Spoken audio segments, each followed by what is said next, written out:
Hello, good evening, everyone.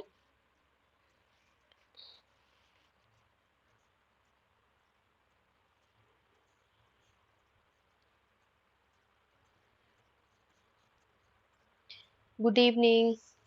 तो class को start करें।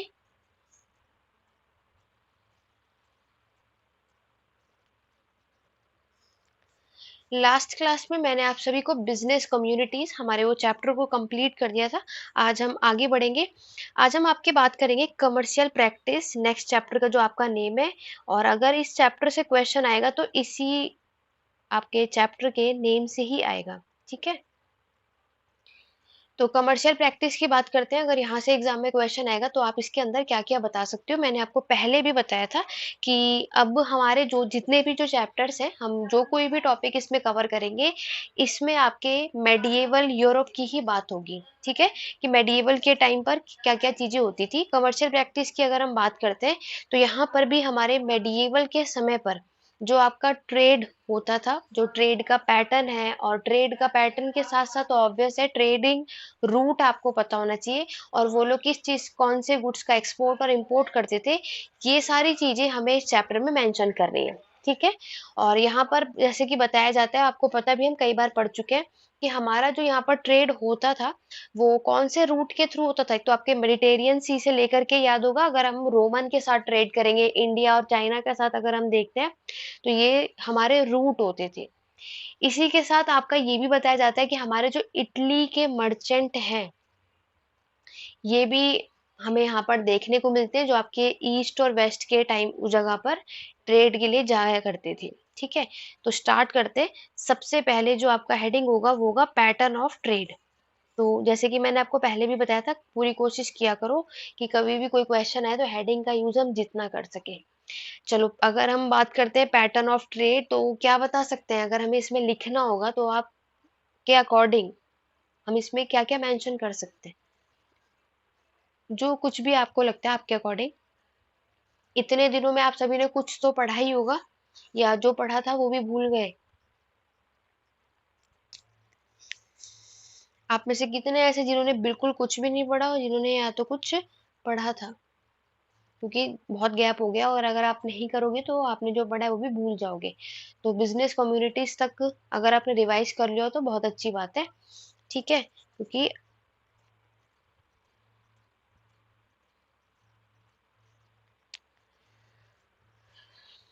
देखो, पैटर्न ऑफ ट्रेड की अगर हम बात करते हैं तो यहाँ पर आपके मेडिएवल के टाइम पर जो ये लोग ट्रेड करते हैं, किस किस जगह और किसके थ्रू होता है। जैसे कि अगर आप देखोगे कि हम पहले भी पढ़ चुके हैं, अरब ट्रेडर्स की बात करते हैं। अरब ट्रेडर्स जो है वो क्या डील करते हैं कि ये लोग आपके बेचते हैं, सेल करते हैं किसको, हॉर्स को। एक तो इसको करते हैं, और दूसरा आपको याद रखना है पर्शियन सिल्क, और लाइक वाइन, है ना, और कुछ इस ग्रेन्स, ये सारी चीजें आप देखते हो। इंडिया से आपको पता है कि सबसे ज्यादा चीजें क्या आती हैं, स्पाइसेस और आपके कॉटन। ये सारी चीजें आप देखते हो। इसके बाद, और सिर्फ यही नहीं, ट्रेड में जो इनका मेन आर्टिकल्स होता है वो क्या क्या होता है, एक तो हॉर्स होते हैं, और स्लेव्स, ये तो उस टाइम पे बहुत कॉमन चीज थी। और नेक्स्ट, वेपन्स, हथियार, इसके बगैर तो क्या ही होगा। और बोल सकते हैं जितने भी लग्जीरियस आइटम होते हैं ना, वो सब, वो हुआ। और सबसे इम्पोर्टेंट चीज मेटल। ये सारी चीजें आप यहाँ देखते हो। उसके बाद और क्या बता सकते हो, पैटर्न ऑफ ट्रेड के अंदर आप यहाँ देखोगे, ये ट्रेड कहाँ पे पॉसिबल होगा, अर्बनाइजेशन, शहरीकरण। उसके बाद हम ये देखते हैं आपका, ये सब पॉसिबल तभी हो पाएगा ना, और ये सब काम कब शुरू हुए थे, जब आपकी पॉपुलेशन में ग्रोथ हुई थी। जब पॉपुलेशन बढ़ी, लोग और हुए, तो सभी ने यहाँ पर आपके क्या करना शुरू किया, नई नई टेक्नोलॉजी को इनोवेट किया। नई नई टेक्नोलॉजी आई, पहले कुछ और थी अब कुछ और आई, तो दोनों में फर्क है। और जब अगर आपकी नई नई टेक्नोलॉजी आएगी तो क्या होगा, हमारे ट्रेड भी तो बढ़ेगा। जिसकी यही कारण है जिसकी वजह से क्या होता है, ट्रेड की ग्रोथ होती है। और मेटल तो है ही। आपको याद होगा कि हम आपके न्यूलिथिक से लेकर के और यहाँ तक अर्बनाइजेशन यानी ब्रोंज एज पर आए, आयरन एज पे आए, तो इसमें हमारा जो ट्रेड है वो धीरे धीरे क्या तेजी से ही ग्रो किया। वो भी पहले अलग था, अब अलग है। क्यों? क्योंकि मेटल, टेक्नोलॉजी, ये सभी मैटर करते हैं। उसके बाद आप इसमें बताओगे कि यहाँ पर आप देखोगे ट्रेड के थ्रू यहाँ पर ये लोग अलग अलग एरिया के साथ अलग अलग रीजन में इन सभी का ट्रेडिंग लिंक आपको देखने को मिलता है। और ये अपने गुड्स को एक जगह से दूसरी जगह सब करते हैं जिसको जिस चीज की नीड होगी। जैसे स्लेव्स का ट्रेड आप देखोगे तो स्लेव्स का जो ट्रेड है या उन जो स्लेव्स की जो मार्केट आपको देखने को मिलती है वो रशिया में मिलती है, रूस में। और ये तो अब आपको याद हो गया होगा, हम पढ़ चुके हैं। रशिया में भी देखोगे, आगे पढ़ोगे, रोमन में मैंने आपको बताया था, तो रशिया में इसकी मार्केट आपको देखने को मिलती है। और इसके बाद यूरोपियन की जो कंट्री है, धीरे धीरे यूरोप, क्योंकि हम क्या पढ़ रहे हैं, यूरोपियन के बारे में ही पढ़ रहे हैं ना। यूरोपियन का जो ट्रेडिंग लिंक है धीरे धीरे सबके साथ बना, आपके इंडिया के साथ भी, अफ्रीका के साथ भी, चाइना के साथ भी, सबके साथ। ठीक है, ये सब कुछ आपको लिखना है। तो यहाँ पर जो उनका मेन आइटम ऑफ जो आप ट्रेड का देखते हो, वो जो मेन आइटम है, एक तो माना जाता है आपका लेदर और दूसरा है स्किन। इनके ये मेन आइटम होते थे उस टाइम पर, जिसका ये लोग ट्रेड किया करते थे। ये तो पैटर्न ऑफ ट्रेड की बात होगी कि अगर ये लिखना है तब। अब हम बात करेंगे आपका ट्रेडिंग रूट। तो ये बहुत इजी कॉमन सी चीज है, ये तो आप लोग ऐसे भी कर लोगे। तो मोस्ट, अगर हम इनका कनेक्शन देखेंगे, यहाँ पे जो ट्रेडिंग रूट आप देखते हो, तो उस टाइम पर मेडिएवल पीरियड के टाइम पर जो ट्रेड सबसे ज्यादा होता था, एक तो आपके ईस्ट और वेस्ट डायरेक्शन में। ठीक है, यहाँ से इसकी शुरुआत होती है। अरब के जो मर्चेंट हैं, हम पहले भी कर चुके, इससे पहले वाले अर्मेनियन मर्चेंट मैंने आपको करवाया था वो टॉपिक। तो अरब के मर्चेंट का बहुत इंपॉर्टेंट रोल यहाँ पर आपको देखने को मिलता है। अरब के जो व्यापारी थे, इनका कनेक्शन, ये जो ट्रेड करते थे वो आपके मेडिटेरियन सी इनके से कनेक्ट थे, और पूरे साउथ यूरोप से लेकर के आपके वेस्टर्न एशिया यहाँ तक, और इनका कनेक्शन था। ठीक है, मतलब डेजर्ट एरिया हुआ, आपका कोस्टल एरिया हुआ, हर जगह, क्योंकि ऑब्वियस है ट्रेड करेंगे तो हर जगह आपको ये सारी चीजें देखने को मिलती हैं। और ट्रेड हमें पता है बाय लैंड और बाय सी दोनों तरीके से होते हैं। तो अगर ये लैंड यानी कोई रोड का यूज करेंगे, तो एक लैंड का नाम है, सॉरी रोड का नाम है अंबर रोड। ये यूरोपियन के लोग जब ट्रेड करते थे तो इस वाले रोड के थ्रू करते थे। ठीक है, तो ये कुछ आपको बताना है। और अगर हम रिवर की बात करें, दानुबी रिवर ये नदी है जो आपको याद रखना है। ठीक है, तो ये सब कुछ मेडिएवल के ही टाइम पीरियड की बात हो रही है कि उस टाइम पर ये लोग इस रिवर का यूज करते थे ज्यादातर। और यूरोप की मैं बात करूं तो ये लोग इस ट्रेड का यूज करते थे। उसके बाद इंडियन ओशन हुआ आपका, और जिसमें ईस्ट और जो पोर्ट होते हैं ना आपके बंदर का, इस सब के थ्रू ये सारे क्या करते हैं, आपके पूरे पर्शियन गल्फ तक, सिंध, गुजरात, मुस्लिम ट्रेडर्स भी इन सारे रूटों के थ्रू क्या करते थे, आपका ट्रेड करते थे। सिल्क रोड का यूज किया जाता था, ये हम पहले भी पढ़ चुके हैं। सिल्क रूट जिसका यूज सबसे पहले चाइना से, आप देखोगे चाइना से लेकर के ब्लैक सी तक हम यहाँ पर आपके गुड्स को भेजा जाता था। ये सब कुछ आपको ट्रेडिंग रूट में लिखना है। ठीक है,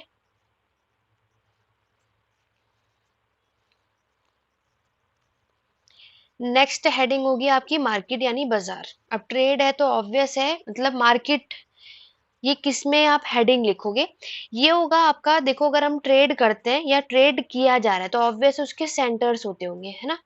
तो ये सेंटर्स ऑफ कमर्शियल एक्टिविटीज के सेंटर है, जिसमें आप सबसे पहले मार्केट को एक्सप्लेन करोगे, क्योंकि उसके लिए मार्केट भी तो होगा तभी तो ट्रेड हो पाएगा। उसके बाद आप फेयर को बताओगे, फेयर भी लगेंगे, बिना फेयर के तो काम बनेगा नहीं। इसके अंदर ये पॉइंट, दोनों पॉइंट्स आपको एक्सप्लेन करना है एंशंट के टाइम से। ठीक है, आपके मार्केट लोकल लेवल पर हमें देखने को मिलते हैं। हमारे इंडिया में कुछ मार्केट हुआ करते थे। आपने कभी अगर वो पढ़ा होगा ना मेडिएवल हिस्ट्री, तो उसमें वो देखा होगा कि मार्केट मेडिएवल के टाइम पर इसको क्या बोला जाता था, हाट।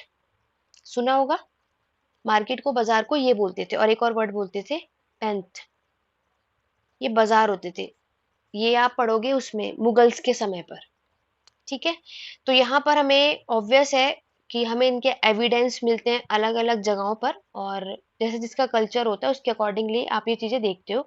और ट्रेड कर रहे हैं तो लोग मार्केट में सेटल हुए, उसके अकॉर्डिंगली लोग अपनी जो कम्युनिटीज के जो लोग हैं वो उसके अकॉर्डिंगली ये लोग आपके टाउन में जाकर के सेटल होते हैं। मार्केट की बात करते हैं तो आपको बहुत ज्यादा अच्छे मात्रा में मार्केट देखने को मिलती है। और मार्केट कहाँ लगती है? टाउनों में, यानी शहर में ये इमर्ज होता है। और ऑब्वियस है, मेडिवल पीरियड की बात हो रही है तो मेडिवल के ही टाइम पर ट्रेड एंड कॉमर्स की ग्रोथ आपको अच्छी खासी देखने को मिलती है। जो बड़े बड़े टाउन होते थे उसमें दो से तीन मार्केट आपको देखने को, दो से तीन क्या, दो से ज्यादा ही मार्केट हमें देखने को मिलती है। कहाँ पर? जो बड़े टाउन होते थे।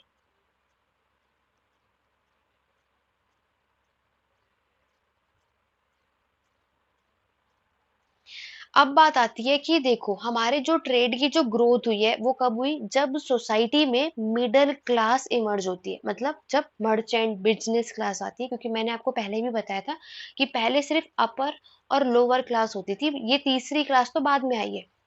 ठीक है।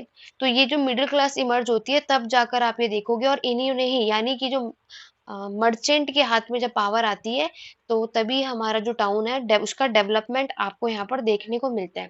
धीरे धीरे जो हमारा अर्बन सेंटर है, यूरोप के लाइक पेरिस हुआ, आपका लंदन हुआ, इन सारी जगहों पर ट्रेड और मर्चेंट राइज होते हैं, उनका उदय होता है यहाँ पे। तो ये तो बिग टाउन की बात है, तो बिग है तो ऑब्वियस स्मॉल टाउनों में भी आपको चीजें देखने को मिलती हैं। तो ये सारी बातें आपको इसमें मेंशन करनी है। बात करते हैं इसके अंदर आप मर्चेंट यानी गिल्ड के बारे में भी बता सकते हो। गिल्ड भी आपको पता है, गिल्ड कौन होते हैं? व्यापारियों का संस्था होता संगठन, है। ऑर्गेनाइजेशन, बिल्कुल। ये आप क्या करते हैं, इनका काम होता है आपके जो टाउन का जो ट्रेड हो रहा है उसको कंट्रोल करने का काम इनका होता है, गिल्ड का। मतलब आपके प्राइस को रेगुलेट करने का काम, आपके गुड्स की क्वालिटी कैसी है उसको चेक करने का काम, वेट चेक करना, वेट उसको मेजर करना, ये सारे काम जो होते हैं ये किसके हाथों में होते हैं? जो आपके मर्चेंट यानी जो गिल्ड होते हैं ना, इनके हाथों में होते हैं। तो ये कुछ बेसिक सी चीजें, तो ये आप लोग खुद भी लिख सकते हो अपने अकॉर्डिंग, ठीक है।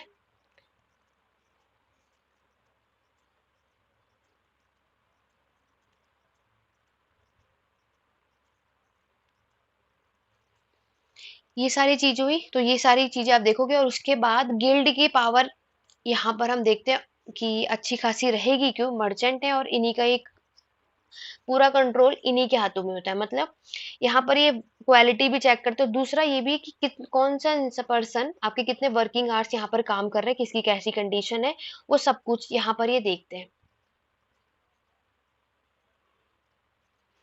मतलब ये सब कुछ आपको लिखना है। अरब में भी आपको टाउन देखने को मिलते हैं, लाइक आपका मक्का हम पढ़ चुके हैं, बागदाद ये मैंने आपको बताया ही था। इजिप्ट में भी आप देखोगे, China, central Asia, Africa, India, America, Mexico, Brazil, इस तरीके से हम देखते हैं। धीरे धीरे, मतलब कब तक? जब तक हमारे इंडिया में यूरोपियंस नहीं आए थे, उससे पहले ही इतने जगहों पर आपको ये टाउन इमर्ज होते हुए नजर आएगा। ठीक है। ये चीज आप बता सकते हो। फेयर आप बता दोगे, मेडिएवल पीरियड के टाइम पर फेयर की शुरुआत हो चुकी थी। सबसे देखो, अच्छा फेयर की अगर हम बात करें तो बताओ कि ये कैसे देती होंगी पहले के टाइम पर?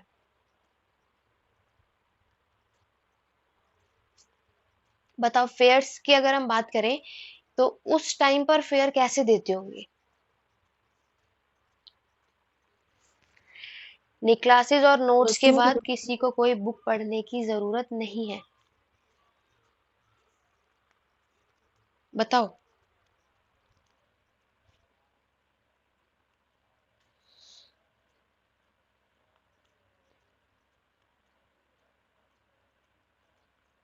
कीमती वस्तुओं एवं अनाज के द्वारा।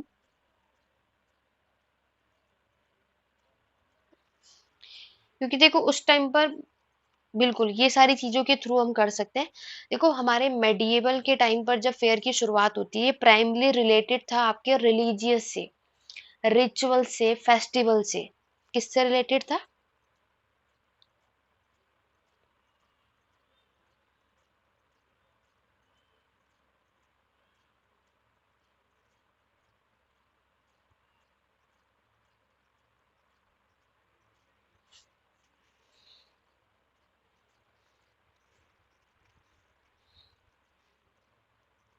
तो जब ये फेयर की शुरुआत मेडिएवल पीरियड में हुई तो धीरे धीरे हर जगह पर हुआ, कोई भी अगर एक जगह हुई तो फिर क्या होगा आपके यूरोप में, यूरोप के भी नॉर्थ पार्ट में, वेस्टर्न पार्ट में, ईस्टर्न पार्ट में धीरे धीरे यहाँ पर क्या हुआ, हर जगह हम यहाँ पर देखते हैं कि सबने फेयर लेना स्टार्ट कर दिया था। ठीक है।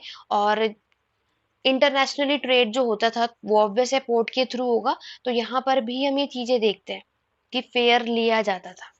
तो ये सब कुछ आप इसमें बता सकते हो अगर इस चैप्टर से क्वेश्चन आया तो, अदरवाइज जरूरी नहीं है कि आएगा ही, बट अगर आएगा तो ये सारी बातें आपको इसमें मेंशन करनी है। अब हम चलेंगे आपके नेक्स्ट चैप्टर के बारे में। हमारा जो नेक्स्ट चैप्टर है उसका नाम है क्राफ्ट प्रोडक्शन, वेरी इंपॉर्टेंट, बहुत मैनी टाइम से रिपीट हो जाता है। ठीक है। आपसे पूछा जाएगा क्राफ्ट प्रोडक्शन, मेडिएवल पीरियड का ही, मेडिएवल यूरोप का क्राफ्ट प्रोडक्शन के बारे में ज्यादातर ये रिपीट हो ही जाता है। बहुत ही ईजी है क्योंकि इसके बाद के हम ज्यादातर टॉपिक करेंगे वो सब कुछ सेम होगा, आपको बस स्टोरी की तरह भी याद कर लोगे तो भी हो जाएगा। ठीक है। तो क्राफ्ट प्रोडक्शन के बारे में बात करें तो आपके अकॉर्डिंग क्या क्या लिख सकते हैं हम इसके अंदर, क्योंकि आप एक चीज देखो, हमें भी पता है कि हमारे उस टाइम पे सोसाइटी में पीजेंट के अलावा भी, यानी एग्रीकल्चर के अलावा भी अदर एक्टिविटीज भी तो होती थी सोसाइटी में, सिर्फ एग्रीकल्चर थोड़े आपको देखने को मिलता है। बताओ क्राफ्ट प्रोडक्शन में इसमें हम क्या देखेंगे, आपके एग्रीकल्चर के अलावा यानी नॉन एग्रीकल्चर प्रोडक्शन के बारे में हमें इसमें बात करना है। हमारे जब मेडिएवल यूरोप में ट्रेड की ग्रोथ हो चुकी थी, अब धीरे धीरे क्या होगा, लोग और भी, पहले क्या था मेन इकोनॉमी जो है वो तो, मेन ऑक्यूपेशन वो आपका एग्रीकल्चर तो है ही, बट सोसाइटी में सिर्फ एग्रीकल्चर ही नहीं काम होता ना, और भी काम होते हैं, उसके बारे में हम इस चैप्टर में बात करने वाले हैं। जिसमें से सबसे पहला होगा आपका टेक्सटाइल प्रोडक्शन। टेक्सटाइल सब समझ रहे हो, आपके जो कपड़ों का उत्पादन उसके बारे में बात हो रही है। तो टेक्सटाइल लोगों ने अब इसका काम करना शुरू किया, इसके बारे में सीखना शुरू किया और अच्छा खासा ये फैला। ठीक है। तो क्यों, क्योंकि आपको पता है इतनी पॉपुलेशन बढ़ रही है, अब लोगों को कपड़े भी चाहिए, रिक्वायरमेंट है उसको वियर करने के लिए, तो धीरे धीरे सबने, क्लाइमेट एक होता है ना, वेदर के अकॉर्डिंगली भी सबको क्लोथ्स की नीड होती है, तो समर विंटर उसके अकॉर्डिंगली यहाँ पर ये चीजें हुई।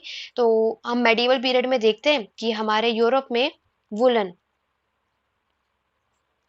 ये बहुत फेमस हुआ, और क्यों, क्योंकि यहाँ पर ये अच्छी क्वालिटी में आपको देखने को मिलता है। चाइना में भी आप देखोगे सिल्क, ठीक है, वुलन देखोगे, और चाइना में सिल्क, आपको पता ही है हम चाइना सिविलाइजेशन पढ़ ही चुके हैं। इंडिया में, एशिया में, अफ्रीका में धीरे धीरे हर जगह कॉटन की टेक्सटाइल, आज आपको पता है इंडिया में सबसे पहले जो टेक्सटाइल है, सबसे ओल्डेस्ट और अर्लीस्ट टेक्सटाइल मानी जाती है वो कॉटन की ही है। ये वुलन तो मैंने आपको यूरोप में बताया, सिल्क मैंने आपको कॉटन, सॉरी चाइना।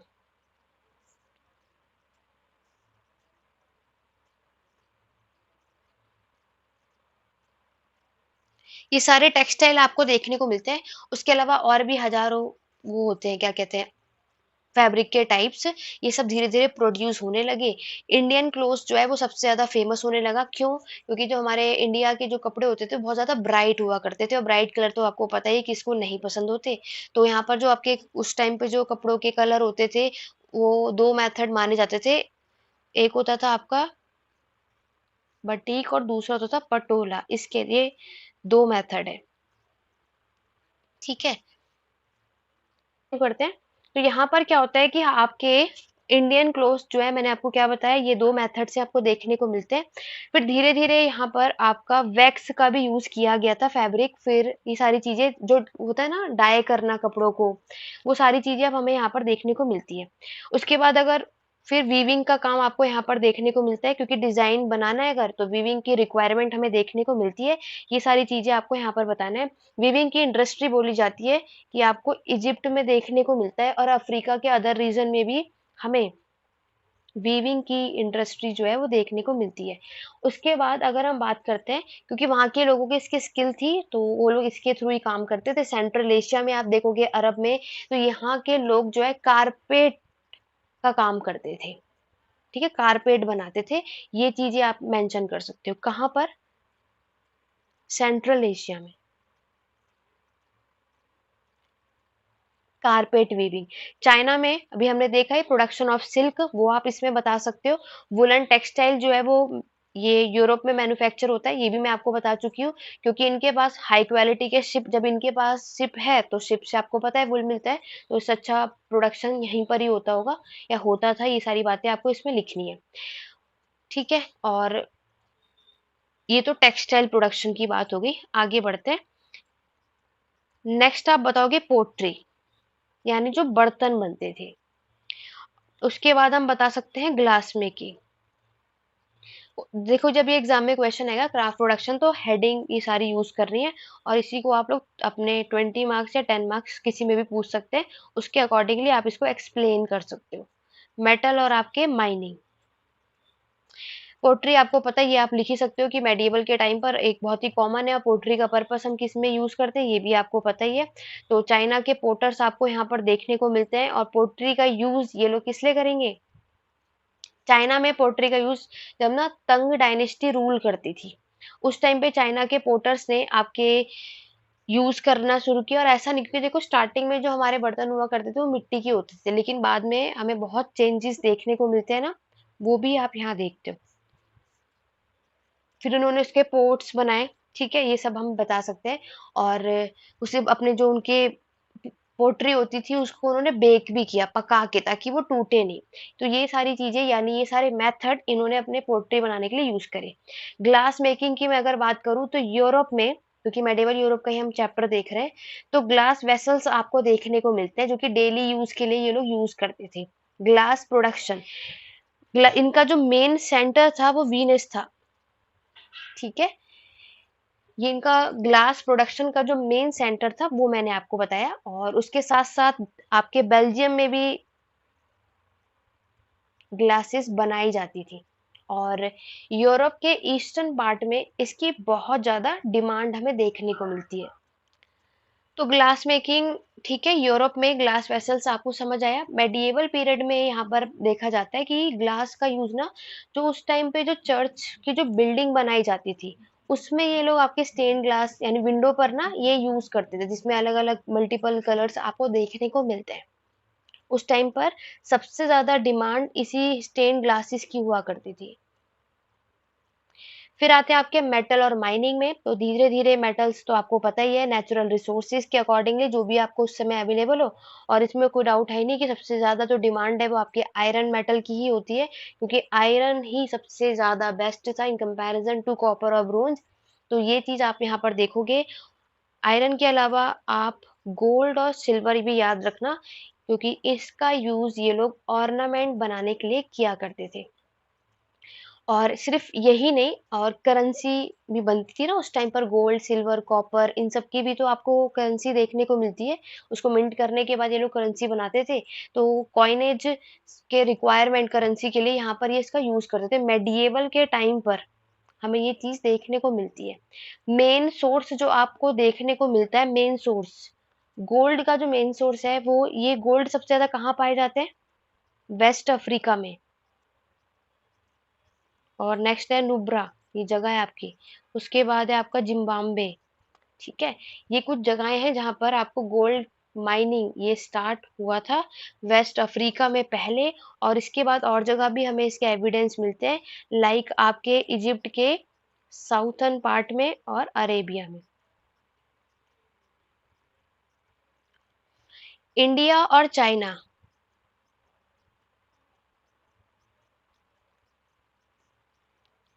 ये दोनों सबसे ज्यादा सुपीरियर क्वालिटी के आयरन यहाँ पे प्रोड्यूस करते थे, ये आपको याद रखना है।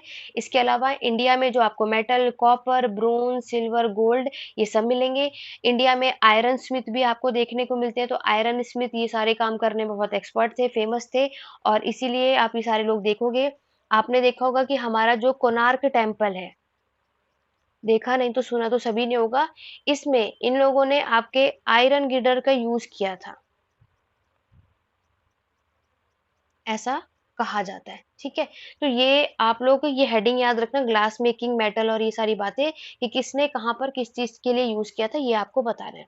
इतनी सारी बातें जब हो गई तो हमारी क्राफ्ट प्रोडक्शन में जो नेक्स्ट हेडिंग है वो है आपका ऑर्गेनाइजेशन, यानी इन क्राफ्ट प्रोडक्शन में जो उनका जो पूरा संगठन होता है उसके बारे में। तो यहाँ पर आपके अलग अलग सब काम कर रहे हैं, और है ना, अभी आपने देखा सबका यहाँ पर सब कोई अलग कुछ काम कर रहा है, कोई ग्लास मेकिंग का काम, कोई मेटल का काम, कोई टेक्सटाइल का काम आप यहाँ देख रहे हो। अलग अलग जगहों पर भी हम देख रहे हैं। चाइना पर भी आपने देखा कि बहुत सारे लोग एम्प्लॉयड थे वर्कशॉप पे, अलग अलग, कोई आयरन माइंस में, लेकिन हर कोई यहाँ पर रोजगार है, सब एम्प्लॉयड है। और हर कोई यहाँ पर जो भी हमारे आर्टिस्ट प्रोडक्शन है, आपने अलग अलग गुड्स को मैन्युफैक्चर कर रहे हैं। ये सब कुछ आप इसमें लिखोगे। और मैन्युफैक्चरिंग घर पे तो होगी नहीं, कहाँ होती थी? फैक्ट्रीज में, जिसको आप कारखाने के नाम से जानते हो। आपने अगर मेडिवल यूरोप में अगर ये वर्ड सुना होगा, तो फैक्ट्रीज के लिए क्या वर्ड यूज किया गया है? कारखाना। जो आप दिल्ली सल्तनत और मुगल्स के नाम पर आप देखते हो कि कारखाना हुआ करता था, तो ये सारे जो काम होते थे कारखाना के अंदर होते, जिसे आप फैक्ट्रीज कहते हो। जहाँ पर आपको ज्यादा लार्ज नंबर में क्राफ्टमैन हमें देखने को मिलते हैं, जो ये सारे काम करते हैं। आपके फ्रांस में, इंग्लैंड में, हर जगह ये सारे काम होते थे। गिल्ड मार्केट, अभी सारे काम होंगे तो मर्चेंट की तो जरूरत होगी। तो ऑर्गेनाइजेशन मतलब ही गिल्ड होता है। ठीक है। वर्किंग कंडीशन भी बता सकते हो कि इनकी वर्किंग कंडीशन कैसी थी, तो यहाँ पर ऐसी लिख सकते हैं हम कि हमारा जब ट्रेड का ग्रोथ होता है, तो ये तभी होगा जब हमारे गुड्स की डिमांड अच्छी खासी जा रही होगी, है ना। और हमारा फायदा कब होगा? जब हमारा प्रोडक्शन भी उतना अच्छा खासा इंक्रीज हो रहा होगा, तभी तो हमें फायदा होगा। ये चीज हम इसमें बता सकते हैं। ठीक है। तो हमारे गिल्ड का रोल उस टाइम पे बहुत लिमिटेड था। इनकी पोजीशन भी आपको पता ही, कि काम भी सारी चीजों को देखना। और उस टाइम पे जो गिल्ड की वेजेस यानी कि जो सैलरी होती थी, वो उतनी नहीं होती थी, कम होती थी। तो ये सब आप यहाँ लिख सकते हो। उसके बाद हम इसमें पुटिंग आउट सिस्टम भी बता सकते हो। मैंने आपको विविंग की बात बताई, कौन बताएगा कि पुटिंग आउट सिस्टम क्या होता है? ये भी आपके MHI 5 में भी आएगा ये वर्ड, पुटिंग आउट सिस्टम। किसी ने सुना है कभी भी इस वर्ड को, या सभी के लिए नया है?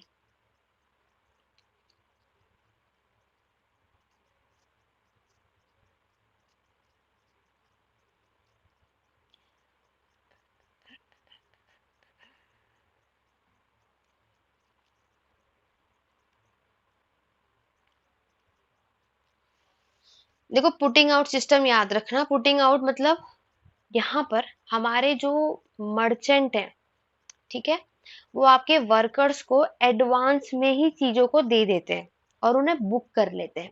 जैसे कि अगर आज हमें कोई जगह बुक करनी हो, तो कि हमें इस डेट को ये जगह चाहिए, तो हम क्या करते हैं? एडवांस में उसे बुक कर दे, ताकि फ्यूचर में उस दिन पर हमें वो चीज मिल जाए, कोई और ना ले जाए या कोई और ना बुक कर ले। समझ रहे हो? उसे पुटिंग आउट सिस्टम कहते हैं। यहाँ पर मर्चेंट क्या करते हैं? वर्कर्स को पहले से ही रॉ मटेरियल प्रोवाइड कर देते हैं और उन्हें बोलते हैं कि हम तुम्हें इतना देंगे, यानी मान लो 10 रुपीज देंगे, और तुम्हें हमारे लिए काम करना और ये चीजें बनानी है। तो यहाँ पर ये पहले से ही उन वर्कर्स को बुक कर लेते हैं कि तुम्हें इतने से इतने टाइम तक हमारे लिए काम करना है। तो वो उन्हें एडवांस में बुक कर लेते हैं, उसे हम पुटिंग आउट सिस्टम कहते हैं। ठीक है। तो ये सब कुछ आपको इसमें मेंशन करना है, यानी क्राफ्ट प्रोडक्शन का जो हमारा ये चैप्टर है। तो ये आपको सारे हेडिंग याद होनी चाहिए, सारी कुछ चीजें मेंशन करनी है। सभी को क्लियर हो गया यहाँ तक? ओके, आगे कंटिन्यू करने से पहले नेक्स्ट चैप्टर हमारा साइंस टेक्नोलॉजी पर है। किसी को कोई डाउट है तो वो पूछ सकते हैं, अदरवाइज हम नेक्स्ट जो यूनिट है आपके उसके कंटिन्यू करेंगे। इतने दिनों में आप सभी ने कुछ स्टडी किया, तो किसी को कोई डाउट किसी भी चीज में, कोई भी टॉपिक, तो पूछ सकते हो।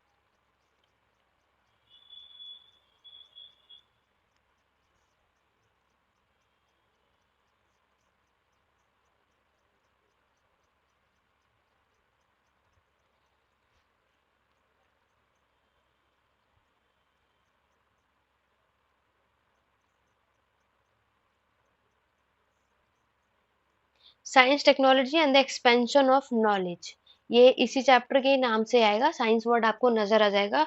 ये भी बहुत आसान है, बस आपको स्टोरीज पता होना चाहिए। लिख तो आप लोग फिर भी लोगे, ठीक है। तो 15th सेंचुरी के एंड में, या फिर हम कह सकते हैं 16th सेंचुरी में, बहुत कुछ चेंजेस, बदलाव आपको देखने को मिलता है। तो यहाँ पर मेडिएवल के पीरियड में आप देखोगे साइंस टेक्नोलॉजी, आप समझ रहे हो ना, जैसे कि साइंटिस्ट, साइंस के बारे में पढ़ रहे हो तो ऑब्वियसली साइंटिस्ट का नाम आएगा, जिसमें से कुछ नाम याद कर लेते हैं। और कुछ का नाम आपने सुना भी होगा, निकोलस कॉपरनिकस। तो ये आपको नाम भी याद करने होंगे, ठीक है।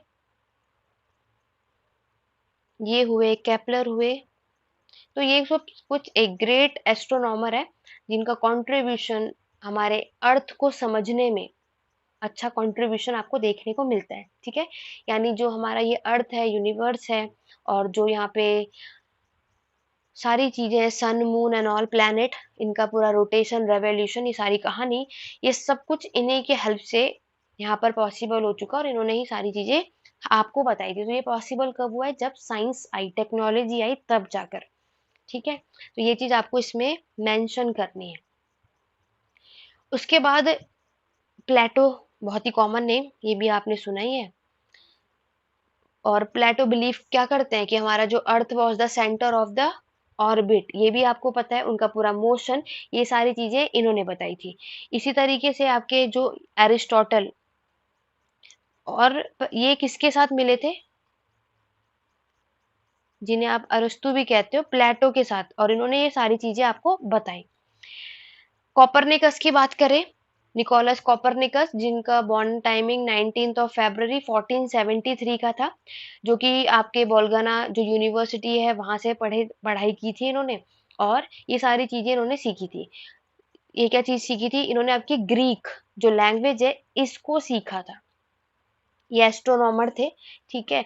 और उसके बाद टॉलमी आए, जिन्होंने क्या करा, लैटिन जो लैंग्वेज है वो सीखी, और इसी तरीके सब एक दूसरे की जो चीजें आए वो सीखी, और इन्होंने क्या किया, आपको पता ही है कि बुक क्या होती है, वो करते हैं ना, ट्रांसलेट, ठीक है। इसी तरीके से और भी अगर हम बात करें, आपके जो मैंने टाइको हैं, इन्होंने आपके स्टार को ऑब्जर्व किया था, तो आपको इनके बारे में लिखना है। 1546 से 1601 का इनका टाइम है। इन्होंने आपके टेलीस्कोप का इनोवेशन किया था, ठीक है। यहाँ तक क्लियर है? तो इस साइंस में आपको क्या क्या चीजें बतानी है, किसने क्या क्या किया था ये, और किसकी वजह से कितना कुछ ये चीजें चेंजेस हुए। केपलर भी आप देखोगे 1571 से 1630 का टाइम है। ये जर्मन के एक मैथमेटिशियन है, एस्ट्रोनॉमर भी है, एस्ट्रोलॉजर भी है। ये चीज आप देखोगे, इन्होंने आपके प्लैनेट के मोशन के बारे में बताया था।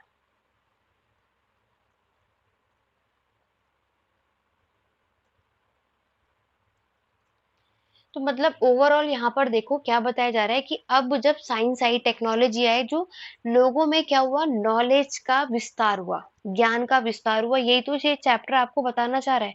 गैलीलियो गैलगी हुए, ये भी आपको पता है, साइंटिफिक रेवोल्यूशन ये लेकर के आए थे, जिन्हें बोला जाता है माइक्रोस्कोप का इन्वेंशन गैलीलियो गैलगी ने की थी। किसने की थी? ये सब आपने ऑलरेडी पहले पढ़ा होगा, पढ़ा नहीं तो सुना तो सभी ने होगा। तो इस चैप्टर में हमें यही चीज मेंशन करनी है। इन्होंने आपके माइक्रोस्कोप का इन्वेंशन किया था, इन्होंने टेलीस्कोप का किया था, इन्होंने माइक्रोस्कोप का किया था। तो ये सारी चीजें जब आई तभी हम यहाँ तक आज बहुत चीजों को समझते हैं। ऐसे न्यूटन हुए, ये भी बहुत कॉमन नेम है, ये भी आप लोगों ने ऑलरेडी सुना होगा। न्यूटन ने भी बहुत सारी चीजें आपकी बताई, इन्होंने भी बुक लिखी थी। तो ये आपके क्या है, धीरे धीरे ये पहली टेलीस्कोप आपको 1668 में देखने को मिलता है। ये वो टाइम है। तो यहाँ पर आप एक चीज देखोगे कि हमारी सोसाइटी में जब साइंस टेक्नोलॉजी आई तो उसका इम्पैक्ट क्या रहा, ठीक है, उसका असर क्या होता है। तो ये एक बात देखो, साइंस के आने के वजह से अभी आप जो हम सेकंड बुक हम देखेंगे आपका MHI 102 मॉडर्न वर्ल्ड, उसमें रेनेसांस पुनर्जागरण का जो हमारा चैप्टर, तब आपको और अच्छे से समझ आएगा कि साइंस की जब शुरुआत होती है, जो हमारे फिलोसोफर्स आते हैं और लोगों में साइंटिफिक मेथड के तरीके से सोचने के लिए कहते हैं, तो बहुत सोसाइटी में बदलाव आता है। क्यों? क्योंकि उससे जो लोग हैं, अभी तक सभी के लोग आपके रिलीजन पे ही डिपेंड थे, धर्म पे ज्यादातर विश्वास करते थे और उसके अकॉर्डिंगली ही चलते थे। इसीलिए अभी तक प्रीस्ट और पोप, इन लोगों का कंट्रोल सोसाइटी पर बना हुआ करता था, क्योंकि सारा कोई कंट्रोल पृष्ठ के हाथ में होता था, पोप में, और यही लोग ही सिर्फ एजुकेटेड होते थे, क्योंकि उस टाइम पर हर कोई एजुकेटेड, पढ़ा लिखा नहीं होता था। तो इसीलिए सबको लगता था कि जो पृष्ठ और पोप कहते हैं वो बात सही है, तो उसी को फॉलो करो। समझ रहे हो? तो वो सुपरस्टिशन, अंधविश्वासी वाली बात थी। और उस टाइम पर इसीलिए ये पृष्ठ पोप ये लोग क्या करते थे, देखो सबसे पहली लैंग्वेज आपको पता है संस्कृत ही आई थी, उसके बाद लेकिन क्या हुआ कि इन लोगों ने जो अपनी बुक है, और संस्कृत सिर्फ ब्राह्मण ही पढ़ सकते हैं, ये बात आपको भी पता है। आगे जाके बाद में और लोगों ने भी सीखी, लेकिन लैटिन लैंग्वेज में इन लोगों ने अपनी बुक को पब्लिश किया था। क्यों? लैटिन लैंग्वेज सबसे टफ लैंग्वेज होती है, ताकि ये बाकी के जो कॉमन पीपल है गलती से भी पढ़ने की कोशिश करे तो कोई कभी पढ़ ही ना पाए। यहाँ पर सारे सोसाइटी में रहते तो हैं, लेकिन किसी को अपने राइट्स के बारे में पता ही नहीं, अधिकार किसके क्या है, कैसा क्या होना चाहिए, इसीलिए उन्हें सही गलत की समझ नहीं थी। ये कब हुई? जब हमारी सोसाइटी में साइंस, यानी साइंस टेक्नोलॉजी फिलोसोफर्स आपके लेकर के आए, और जब उन्होंने बोला कि आपको क्या करना है, साइंटिफिक मेथड से सोचना है।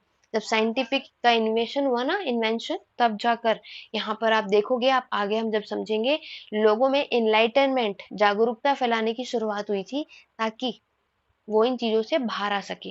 तो ये हमारा क्या होता है, इम्पैक्ट आता है। उसके बाद साइंटिफिक आइडियाज आए, तो यहाँ पर आपका वही फिजिक्स, आपका एस्ट्रोनॉमी, बायोलॉजी, ये सब आपको यहाँ पे पढ़ते हो, और साइंटिफिक का इन्वेस्टिगेशन करने में ये पूरा का पूरा आपका क्या करते हैं, सपोर्ट करते हैं। तो मॉडर्न साइंस यानी हमारा जो साइंटिफिक रेवोल्यूशन यहाँ पर आता है, तो उससे बहुत फर्क पड़ता है। हमारी ग्रोथ, ट्रेड में भी आपका ग्रोथ होगा, मर्चेंट रूलिंग क्लास में आप यहाँ देखोगे, क्योंकि अभी तक क्या रहा, हमारी इकोनॉमिक लाइफ में इतना इम्प्रूवमेंट आपको मिला नहीं, जो जैसे चल रहा था वैसे हुआ। लेकिन जब आपको ये साइंटिफिक, यानी जो साइंस टेक्नोलॉजी का इनोवेशन हुआ ना, लोगों को जब इसकी नॉलेज हुई, तो अब आज आप देखो ना कि आज हमारा जो टाइम है, मॉडर्न टाइम में लोग कितने आगे बढ़ चुके हैं, बहुत कुछ टेक्नोलॉजी आ चुकी है जो पहले नहीं थी। तो ऑब्वियस है कभी तो शुरुआत हुई होगी, तो ये तभी हुई थी, और जब शुरुआत हुई तो आज कितना, और पहले के टाइम की सोसाइटी में कितना चेंजेस है, ये आपको नजर आ ही रहा है। ठीक है, तो साइंस टेक्नोलॉजी में आपको ये सारी चीजें मेंशन करनी है। तो साइंस टेक्नोलॉजी से क्या हुआ कि लोगों ने नॉलेज हुई, तो लोगों ने देखो फिर रोड बनाए, ब्रिज बनाया, बिल्डिंग्स, कैनाल्स, और अच्छी तरीके से कि किसमें क्या क्या चीजें करनी चाहिए, और भी मोर एडवांस हमें यहाँ पर देखने को मिलते हैं। तो ये सारी बातें आपको इस चैप्टर में मेंशन करनी है। ठीक है, इसी के साथ आपका जो ये चैप्टर है science technology expansion of knowledge complete होता है। आज हमने 3 यूनिट कंप्लीट कर लिए, तो आज की क्लास के लिए इतना सफिशिएंट है, बाकी कल कंटिन्यू करेंगे। अब अगर किसी को कुछ पूछना है तो वो पूछ सकते हैं, अदरवाइज हम क्लास को एंड करेंगे।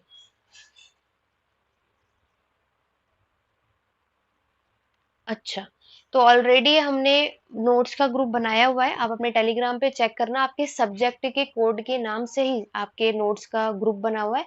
ऑलरेडी नोट्स में मैंने ऐड कर रखा है सभी को, तो आप वहां से पढ़ सकते हो। ठीक है,